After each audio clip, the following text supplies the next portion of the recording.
ઈશાય નમઃ. સ્વાગત છે તમારું આપણી યુટ્યુબ ચેનલ ભક્તિ કીર્તનમાં. મિત્રો, રાહુ કેતુના સામ્રાજ્યમાં 2025માં કન્યા રાશિ માટે સાબિત થનારી 8 મોટી ભવિષ્યવાણીઓ.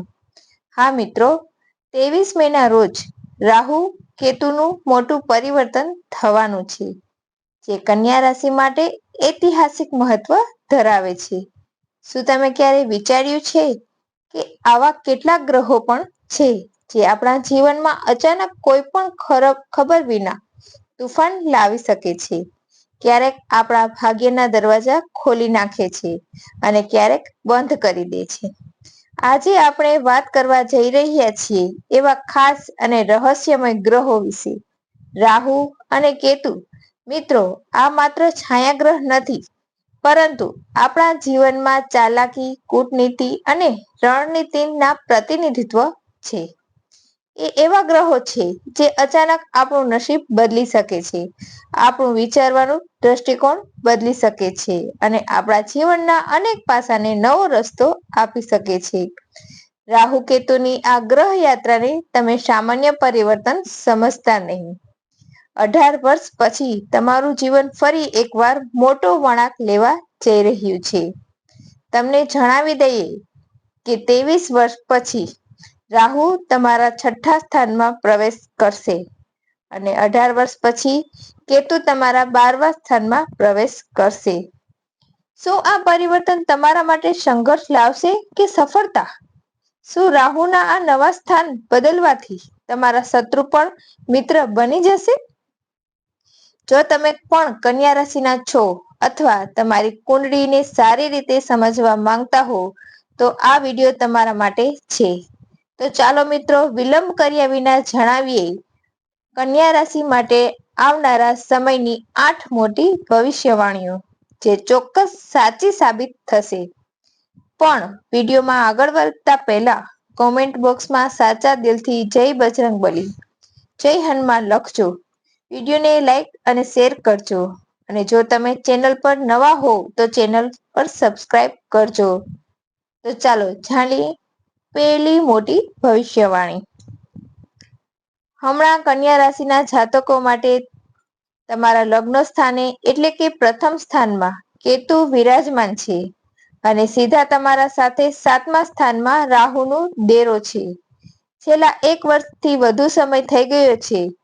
હવે 23 મે સુધી રાહુ 7મા ઘરમાં રહેશે અને આ ઘર સીધો સંબંધ તમારા લગ્ન જીવન, જીવનસાથી, ભાગીદારી અને રોજિંદી આવક સાથે છે. શું તમારી મેરેજ લાઈફમાં છેલ્લા 1 વર્ષથી કોઈ ગેરસમજ વધી છે? શું નાના મોટા મુદ્દાઓ ઝઘડવામાં ફેરફાર છે? અથવા જો તમે અનમેરિડ હો તો શું એવું બન્યું છે કે સંબંધ બાંધતા રહી ગયું હોય, વાત અટકી ગઈ હોય અથવા લગ્ન થયા બાદ એવું લાગતું હોય કે બધું ઠીક નથી ચાલતું? આ બધું જ છે રાહુની ચાલ. ભ્રમ ઉભો કરવો, ગૂંચવણો ઊભી કરવી અને પછી તમે વિચારમાં મૂકી દેવું.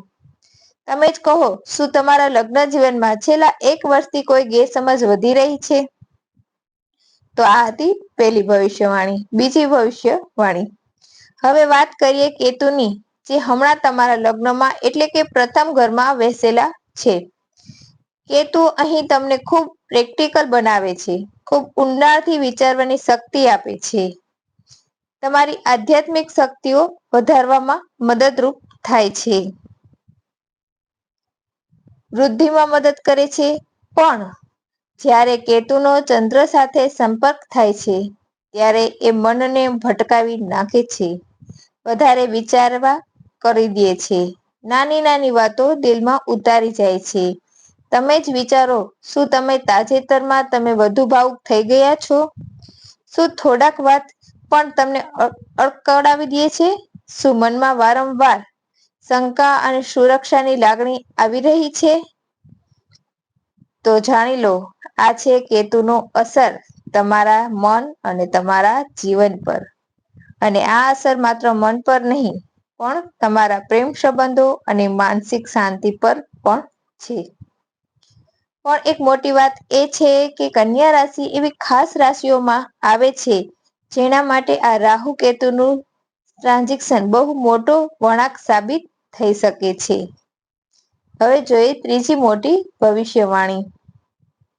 કન્યા રાશિ માટે 23 મે થી શરૂ થતું રાહુ કેતુનું પરિવર્તન ખરેખર બહુ ખાસ છે, કારણ કે 18 વર્ષ પછી રાહુ તમારા 7મા ઘરમાંથી નીકળી એ 6ઠ્ઠા ઘરમાં પ્રવેશી રહ્યો છે અને કેતુ જશે 12મા ઘરમાં. અને જાણો કે રાહુના 6ઠ્ઠા ઘરમાં પ્રવેશ શાસ્ત્રો મુજબ ખૂબ શુભ માનવામાં આવે છે અને કેતુનું 12મા ઘરમાં ગોચર પણ ખૂબ જ લાભદાયક હોય છે.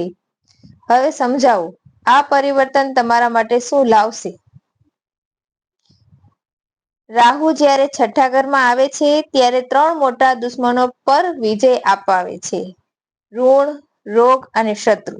એટલે કે જો તમારા પર કોઈ કર્જ હતું, કોઈ બીમારી લાંબા સમયથી પરેશાન કરી રહી હતી અથવા કોઈ વ્યક્તિ તમને વારંવાર માનસિક કે સામાજિક રીતે હેરાન કરી રહ્યો હતો, હવે એ ત્રણેયમાંથી મુક્ત થવાનો સમય આવી ગયો છે. રાહુ હવે તમને લડવાની શક્તિ આપશે. ચતુરાઈથી, હિંમતથી અને સાચી રણનીતિ સાથે તમને આ પડકારોને પાછળ છોડશો. અને સૌથી મોટી વાત, કન્યા રાશિઓ માટે આ ગોચર કાનૂની મામલાઓમાં પણ રાહત અપાવનારો સાબિત થશે. જો તમે કોઈ કેસ, કોર્ટ કચેરી કે કોઈ વિવાદમાં ફસાયા હતા અથવા સરકારની કોઈ ફાઇલ અટકેલી હતી, તો રાહુના ગોચર પછી એટલે કે 23 મે પછી અને ખાસ કરીને ઓક્ટોબર-નવેમ્બર પહેલા તમને તેમાં સફળતા મળવાની પૂરી શક્યતા છે. હવે જોઈએ ચોથી મોટી ભવિષ્યવાણી. 23 મે પછી કેતુનું ગોચર તમારા 12મા ઘરમાં થશે અને આ કોઈ સામાન્ય વાત નથી. આ એક ઘર છે જે લાંબા પ્રવાસો, વિદેશ યાત્રાઓ, આધ્યાત્મિક યાત્રાઓ અને અજાણી અનુભૂતિઓનું પ્રતિનિધિત્વ કરે છે. એટલે તમે એવી જગ્યા જશો જ્યાં જવાનો કોઈ પ્લાન નહોતો અને અચાનક ત્યાં પહોંચી જશો. કેટલીક યાત્રાઓ એવી રહેશે જે રહસ્યથી ભરપૂર હશે. જેમ કે એક દિવસ તમે તમારા માત્ર બજાર જવાનો વિચાર અને અચાનક કોઈ મંદિર, સ્મશાન કે એવી જગ્યાએ પહોંચી જશો જ્યાં આત્મા કોઈ અજાણી ખેંચાણ અનુભવે. કેતુ જ્યારે દ્વાદશ ભાવમાં હોય છે ત્યારે એ વ્યક્તિને એવા રસ્તા પર લઈ જાય છે જ્યાં શાંતિ, સત્ય અને રહસ્ય ભરેલું હોય. તમે ધ્યાન આપશો કે વારંવાર આવી જગ્યાઓથી પસાર થશો. મંદિર, સ્મશાન, જંગલ, તળાવો એવા સ્થળો જ્યાં જીવન અને મૃત્યુ બંનેની ઉર્જા અનુભવાય છે. કેતુ મોક્ષ અને આધ્યાત્મિકતાનો કારક છે અને જ્યારે તે 12મા ઘરમાં આવે છે ત્યારે માણસના અંદરના એક અજાણ ઊંડાણ આવે છે. ક્યારેક એકલા બેઠા બેઠા બધું વિચારવાનું મન કરશે. ક્યારેક કોઈ જૂના દુઃખમાંથી આધ્યાત્મિક શીખ મળશે. તમે કુદરત સાથે એટલા નજીક અનુભવ કરશો જેટલું કદાચ પહેલા ક્યારેય નહોતું કર્યું. પાંચમી મોટી ભવિષ્યવાણી. હવે વાત કરીએ રાહુની દ્રષ્ટિ તમારા 10મા ભાવ એટલે કે કર્મ અને કારકિર્દી સ્થાન પર રહી. રાહુની દ્રષ્ટિ તમારા પ્રોફેશનલ જીવનમાં મોટો બદલાવ લાવી શકે છે. કોઈ નવું ઓફર લેટર મળી શકે છે, કોઈ મોટું ઇન્ટરવ્યુ આવી શકે છે, કોઈ એવી વ્યક્તિ તમારી જિંદગીમાં આવી શકે જે તમારા કારકિર્દીને નવી દિશા આપી શકે. નવી ઓળખાણો આપશે. તમારી યોજના, તમારી સ્ટ્રેટેજી અને તમારી ચતુરાઈ બધું તમારા તરફ કામ કરવાનું શરૂ કરશે. લોકો તમારી સમજદારી અને વિચાર શક્તિની પ્રશંસા કરશે. હવે જોઈએ છઠ્ઠી મોટી ભવિષ્યવાણી. રાહુની દ્રષ્ટિ હાલમાં તમારા બીજા ઘરમાં એટલે કે વાણી, ધન અને પરિવાર પર પણ છે અને એ દ્રષ્ટિ ક્યારેય એવી વાતો બોલવી શકે છે જે તમે ક્યારેય કલ્પના પણ નહીં કરી હોય. એવી વાતો પણ બની શકે છે. રાહુ એ અચાનક પરિણામો આપવાનો ગ્રહ છે. એટલે કે અચાનક ગુસ્સો આવી જવા, અચાનક એવું કંઈક બોલી નાખવું જે સામેના વ્યક્તિનું દિલ દુભાવી દે અને પછી પસ્તાવવું, માફી માંગવી, પણ જે નુકસાન થવાનું હોય તે થઈ ચૂક્યું હોય. એટલે ખાસ સાવધાન રહેજો. ખાસ કરીને તમારા પરિવાર, સંબંધો અને મિત્રો સાથે વાત કરતી વખતે શબ્દો માપવામાં બોલજો, નહીતર સંબંધોમાં અંતર આવી શકે છે. હવે જોઈએ 7મી મોટી ભવિષ્યવાણી. જો તમે સરકારી નોકરીની તૈયારી કરી રહ્યા છો અથવા કોઈ ઊંચી હાયર એજ્યુકેશનના રસ્તે છો તો એ સમય તમારા માટે ગોલ્ડન પીરિયડ છે. કારણ કે રાહુ તમારા અંદર એવી ચતુરાઈ, એવી સ્ટ્રેટેજી અને માઇન્ડ શાર્પનેસ લાવી રહ્યો છે કે જેના વડે તમે તમામ માત્ર સ્પર્ધામાં ભાગ નહીં પણ જીતશો પણ. તમારી પ્લાનિંગ એવી હશે કે સામેવાળો માત્ર વિચાર જ રહ્યો હશે અને તમે પહેલાથી જ લક્ષ્ય સુધી પહોંચી ગયા હશો. હવે જાણી લો કન્યા રાશિ માટે ખાસ 7 ઉપાય. હવે તે કયા ઉપાયો છે તે જોઈએ. પહેલું, ભગવાન ગણેશની પૂજા કરો. કન્યા રાશિ પર કેતુનો પ્રભાવ છે અને કેતુનો સીધો સંબંધ ગણેશજી સાથે છે. દરરોજ સવારે ગંગા ગણપતિ નમઃ મિત્રનો 108 વાર જાપ કરો. ગણેશજીની પૂજાથી વિઘ્નો દૂર થાય છે, ભ્રમ દૂર થાય છે અને નિર્ણય શક્તિ મજબૂત બને છે. બીજું, હનુમાનજીની આરાધના કરો. રાહુના પ્રભાવને શાંત કરવા માટે સૌથી અસરકારક ઉપાય છે હનુમાનજીની ભક્તિ. મંગળવાર અને શનિવારે હનુમાન ચાલીસાનું પાઠ કરો અને ઓમ હનુમંતે નમઃ મંત્રનો 108 વાર જાપ કરો. આથી નકારાત્મકતા અને ભ્રમ દૂર થશે, મનોબળ વધશે. ત્રીજું, દુર્ગા સપ્તમીનો પાઠ કરો અથવા માતા દુર્ગાની પૂજા કરો. કન્યા રાશિની અધિષ્ઠાત્રી દેવી માતા દુર્ગા છે.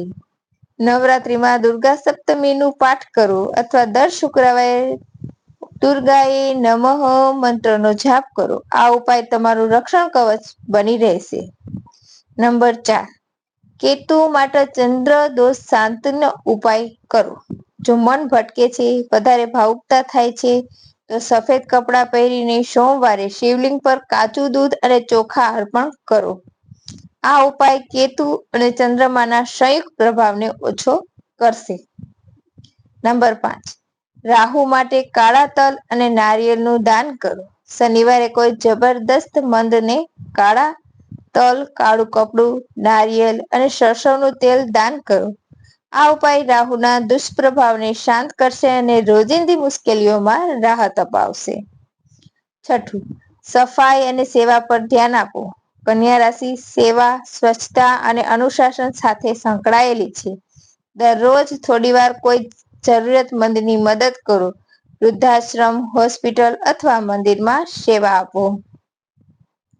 જોઈએ 7 નંબર, અમાવસ્યા અને પૂર્ણિમા પર ખાસ ધ્યાન રાખો. અમાવસ્યાને કાળા તલ વહેતા પાણીમાં વિસર્જન કરો અને પૂર્ણિમાએ ચંદ્રમાએ અર્ઘ્ય આપી માનસિક શાંતિ માટે પ્રાર્થના કરો.